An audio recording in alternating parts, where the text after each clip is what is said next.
is the Chloe Roberts Show. Featuring Blue Stevenson.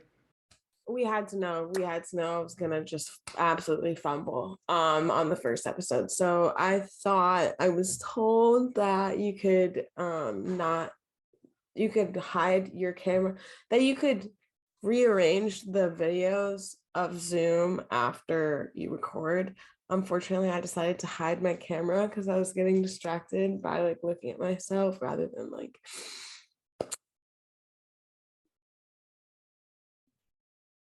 you see, like I was getting distracted looking at myself, so I decided to hide my camera, and then I ended up with no video footage of me. So I'm just gonna be like popping in like a picture as we're talking in the video. But it's still a lovely conversation. Please to enjoy. So let's just maybe start. Do you want to introduce yourself? Do you have like a something to say? Yeah, so my name is Blue, and I'm a singer-songwriter here in Chicago. Just trying to develop my craft and explore the music scene here, and try to explore what I'm good at and develop that more. When we look up Miss Blue, we see the SoundCloud, we see the YouTube, the Instagram. We're seeing this is all self-produced so far, right? Yeah, so everything on my YouTube and SoundCloud, it's kind of more like demos that I've just decided to throw out there into the universe. So hopefully soon my stuff on Spotify. So I've been working pretty consistently with a producer here in Chicago. He's also an artist. His name is Tommaso. Tommaso, you said? Tommaso, yeah. Like all caps stylized. But Two yeah. S's? What was that? Two S's. Tommaso. I'm pretty two M's. That's out of left field. It's like Mississippi, which like that's actually easy to remember because there's two for every pair of letters. But for him, it's one of them is two. The other one's one. I think it's Tomm. So like half Mississippi. Yeah, half Mississippi. Mm-hmm. First half. Yeah. How diverse. So Tommaso producing with him. How's that? What does that look like? It's looked different for every song. So I will say I haven't really co-written with Tommy. Tommy is his name. I haven't co-written with him. Usually it's like a song I've already written. On the previous two songs we worked together, we brought in like a third person, but like a different third person for each one. So just to help like in the studio with the arrangement and studio. Where are you going to the studio? He's got like a studio up in Evanston at his place. So okay. Yeah, it's really fun because it's like so naturey up there. He has like a really nice spot. Naturey. It is like the suburb. I mean, I'm from Evanston, so like it's just it's so funny to like be like, yeah, the idyllic countryside. Yeah, it literally is. I mean, we got the trees. There's some fun fact about like the most trees. I don't know. I can't claim that. I'm not sure, but I feel like there's something about us having a lot of trees. There's chipmunks. Okay. I know. Here in the city. So the chipmunks, the nature, how does that affect you? I wouldn't even say this exclusively to like my collaborations with Tommy, but just like co-writing with people or trying to collaborate with different people in different ways. Like I tend to prefer to go to their place just because it's interesting to see how like a different environment can affect me subconsciously, and it just puts me in a different. It's like a vacation. You just It is. Yeah, it's just step really out. For sure. I probably said that to you. when we wrote together. Yeah. Oh, the cat's out of the bag. I know Blue, everyone. She's an inside trader.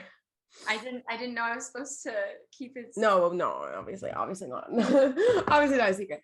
But it just didn't come up yet. So yeah, that's one thing. I mean, I already know, right, that you're like very prolific. I was gonna ask about this because you've got, I don't know, I feel like you tell me you write like a song a month or a song a week or something, like you're always writing. And so I'm wondering how that factors into what you actually end up making a demo of and putting out there.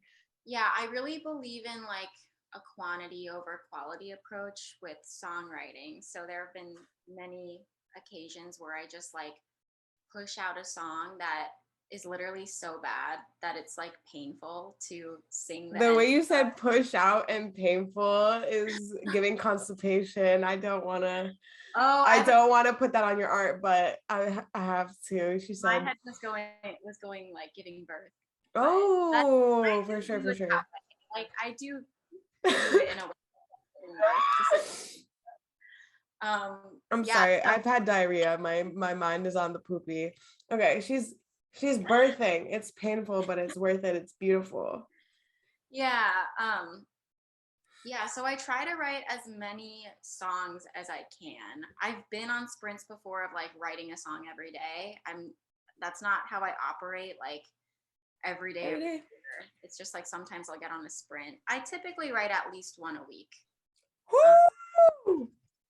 So yeah, but you know, I would say I only I'm only like, ooh, this is I think a decent or a good song. Probably one out of every like anywhere between 15 to 30 songs I write. I'll be like, okay. Wow.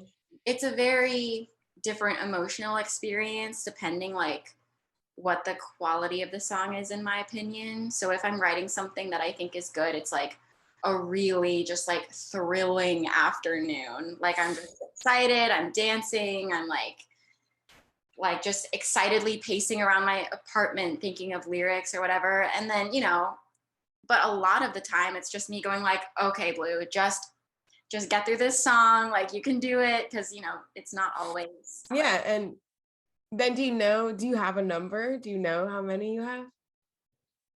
Probably like 210, 215.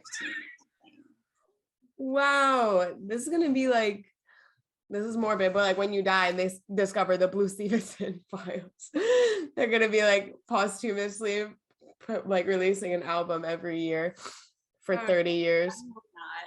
Not. Most of those. I'm gonna find it. What's your password? It's password. No. I think that's a Drake and Josh joke. Okay. It's a joke. Okay, so do you want to talk about what you have out already a little bit? Because I listened to it all. Oh, thanks. You already know. So Darling, I would say is my favorite. What's your reaction to me saying that? That's cool. Yeah. There are some things about that song that I really appreciate. So but you're like, it's not my favorite. It was my favorite for a while for sure. My relationships with my songs change over time. So I'd say that one, like, I'm not as like freshly excited about it anymore as like the first few months after I wrote it I was. But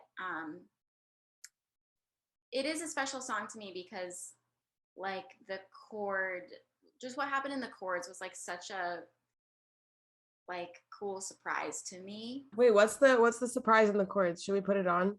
I also want to ask you about the lyrics, if it's a more imagination or something. In the one where you said that he listens to or he quotes Ben Shapiro. Oh, is that a real person? Yeah. Oh no. She said, I'm not the only one who thinks you're an incel and you listen to Ben Shapiro. That's the diss track if I ever heard one. Yeah, that one was so fun to write. But yeah, it is kind of like a big, massive subtweet. Oh my God. I'm so sorry you had to go through whatever that was. Oh, I grew a lot from it and I got that song, so I can't complain. Wow.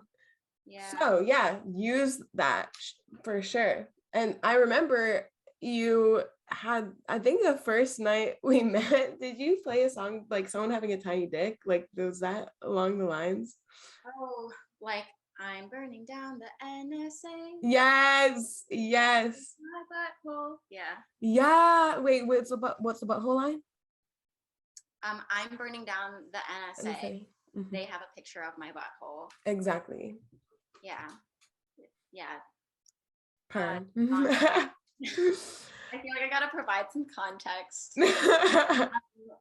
It's a song about like the downside of sending nudes and how like after you do that, the government has them pretty much forever.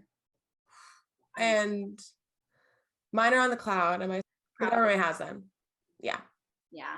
But like the good news is they have everyone's, so they don't really have a reason to care about. Ah, mutually assured destruction. Yeah. Yes. And where is that song? Where is it? Give it to the people. I don't think it's anywhere. I think I've just played it like in bars or for people. Record it. I have a little voice memo on my phone. I can. Just drop the voice memo. It doesn't matter. Like Yeah. quality, quantity over quality, whatever you said. Yeah. And we need that one. Anyways, you are working on these songs with Tommy. So I'm currently like my first single for Spotify that I worked on with Tommy and this guy named Sean Burke. Uh-huh. Um, Tommy, they're in SE. I feel like I should say both their last names. I'm going to say one. Uh-huh. But um, yeah, that's going to be my first one. When? I honestly don't know. I'm getting it mixed.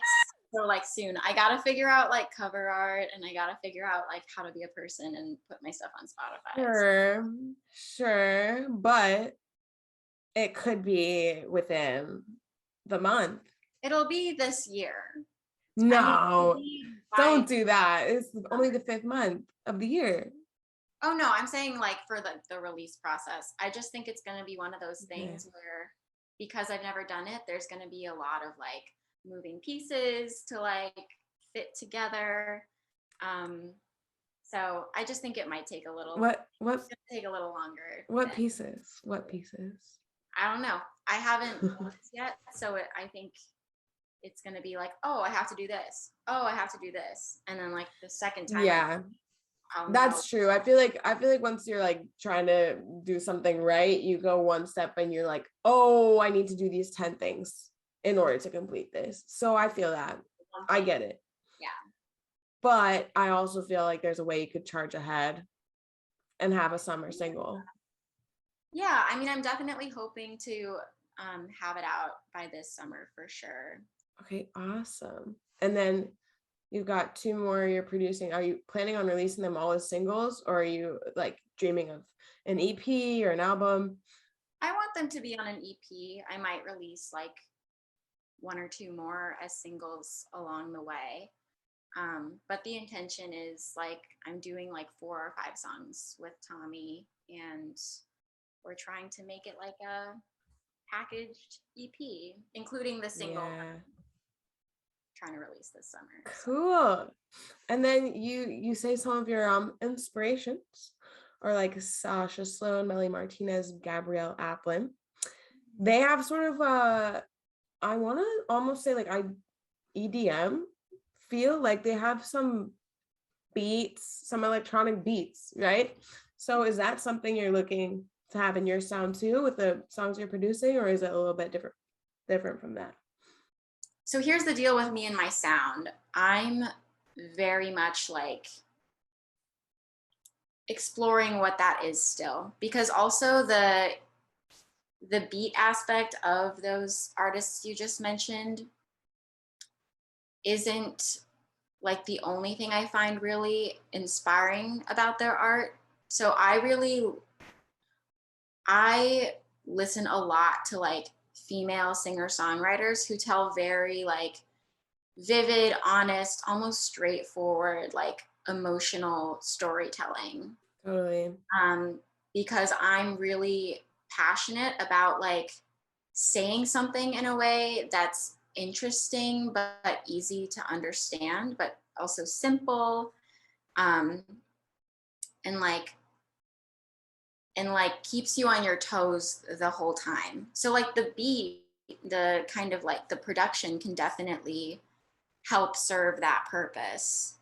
Um, for me, at the end of the day, I think working towards that goal in like a lyrical, melodic, and even chordal sense comes much more naturally to me than like hearing the production in my head does. That's exciting because I'm sure like it'll be one of those things that once you hear it and you start to like discover what you like more, it's going to grow into your sound. And then the other thing I want to say is last time we talked, you were in a new relationship. Oh, yes. Is that still happening? Mm-hmm. Yeah. Okay, it's still great. Yeah. Oh, great. Okay. Nice. Amazing. And I'm wondering, are there more happy songs on the horizon? Because you definitely have a sadder sound, and I definitely relate to that. I can't hardly make a happy song for the life of me. But I'm wondering, are you inspired? Are you having some positive, upbeat music? Yeah. I would say I've definitely been inspired by this new relationship and just like how it's my first like healthy relationship. So I'm just very like Okay. amazed by Word. how good and like safe I can feel. So that's been like really inspiring to me. So yeah, I mean, it's interesting because I'm writing these love songs. I almost feel like rather than being straightforwardly happy, they're kind of like they kind of do have this dark underbelly to Oh. them. And I Mhm. now that I'm literally thinking of this and talking through this now, but it might be I feel like that dark underbelly might almost be the representation of my for the longest time I've held these subconscious beliefs that love is painful and love um, is not dependable.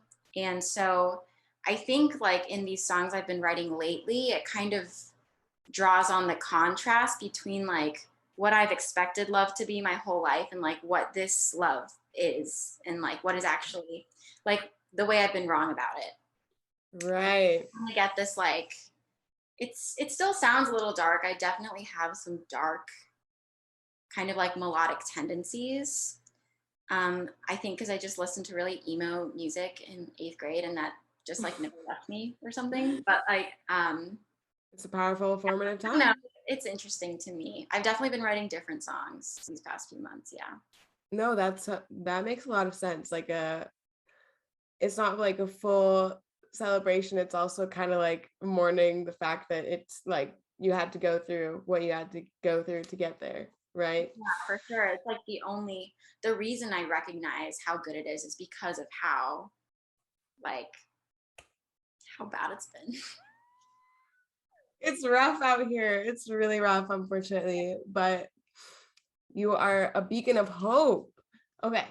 So, final thing I'm going to say is you have any advice for people who are relatively new to music like yourself? I mean, you've been playing piano for it says on your SoundCloud just over 2 years. Is that still accurate? It's 3 now. So I still consider myself new to music in a lot of respects. I'm not brand new. I've put in my time where I feel like I can have like at least the confidence now to go into a room of musicians and be like, I do this too. And that's everything. Mhm. So I would say that if you want to do it, like you need to just trust that. You need to be able to like sit with yourself and feel out like do I want to write a song right now? And if you do, then like do it. And I know that, I mean, I think that I wanted to write songs my whole life, but for a lot of my life, I was more inclined to look for reasons why, like, I just shouldn't do it or why it doesn't make sense for me to do it. Hmm. And I would also say that, like, connecting with other people in the songwriting community is also like so important. And I didn't do that right away. For like the first year I was just writing by myself and um, listening back to my own stuff and being like, okay. And it wasn't till I started to get it wasn't till I started to write songs I was like somewhat excited about that I started sharing. But like, Yeah, that music is meant confidence. to be shared. And I think Yeah. if you're trying to grow as a songwriter and you're trying to like, if you're looking for like a rewarding experience out of songwriting, like it's impossible to experience that to the fullest by just like keeping everything to yourself all the time. And I think that like the soonest you feel ready to, at least, it doesn't have to be like this big important showcase experience. It can just be like throw it up on YouTube or like show your mom. But like um that's important and something that I for sure like am still working on because it is really like confidence is like 80% of the battle. But yeah, no, the other thing is like when you're talking about not only like doing it for yourself, but then like sharing it. The sharing I feel like is a hump to get over for a lot of people as well. And yeah, you said like music is meant to be shared. And why do you feel so strongly about that? Or do um it's like weirdly like scientifically based. I'm really into like evolution and thinking about psychology in those terms. So yeah. like music and song evolved with our species because it's a form of communication that kind of like glues a community together. And the reason why our species dominates the planet is because um, we have such like strong connections to one another and like effective, nuanced, complex, but effective. I already said that communication. So I think Yeah. like that's why songwriting exists. That's why so many of us do it. That's why so many of us love music.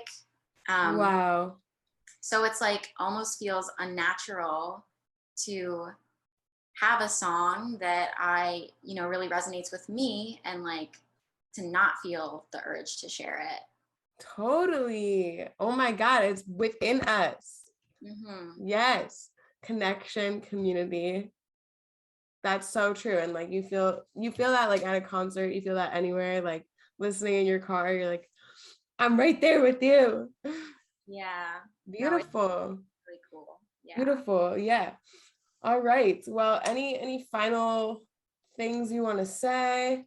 I just want to say I'm really grateful that I ran into you that one night at Liberty. It's That, fate. It's fate. that we're music buddies now. And, I want to say I don't like, I don't know if you like intended to plug your own music on like your podcast, but everyone go listen to Chloe's music. Charlotte Lamb is her artist name. It's true. A beautiful voice, a Should beautiful we should we guitar plucking style. thank you, thank you. Should we say the Blue and Chloe lore? Should we get into it?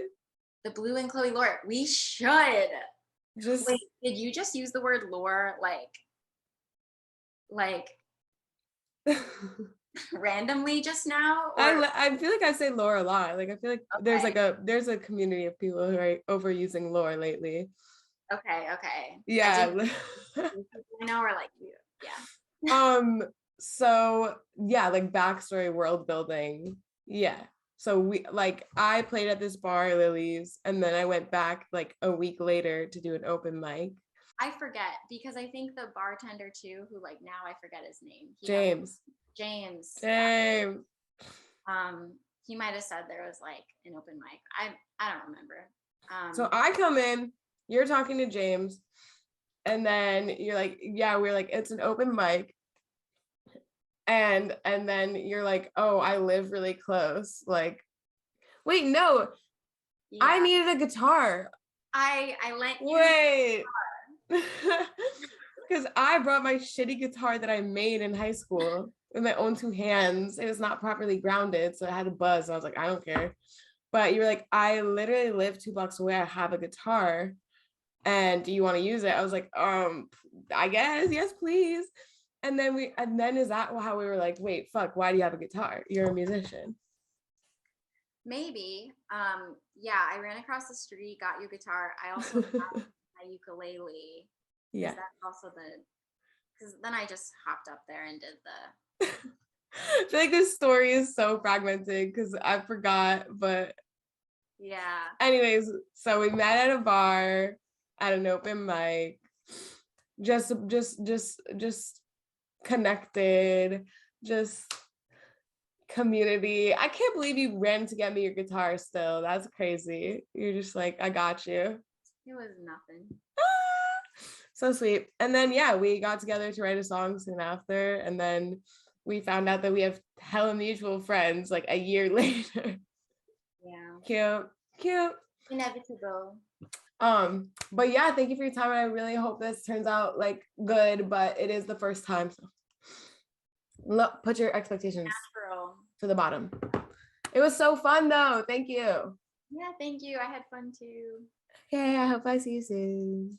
Yeah. Bye, love.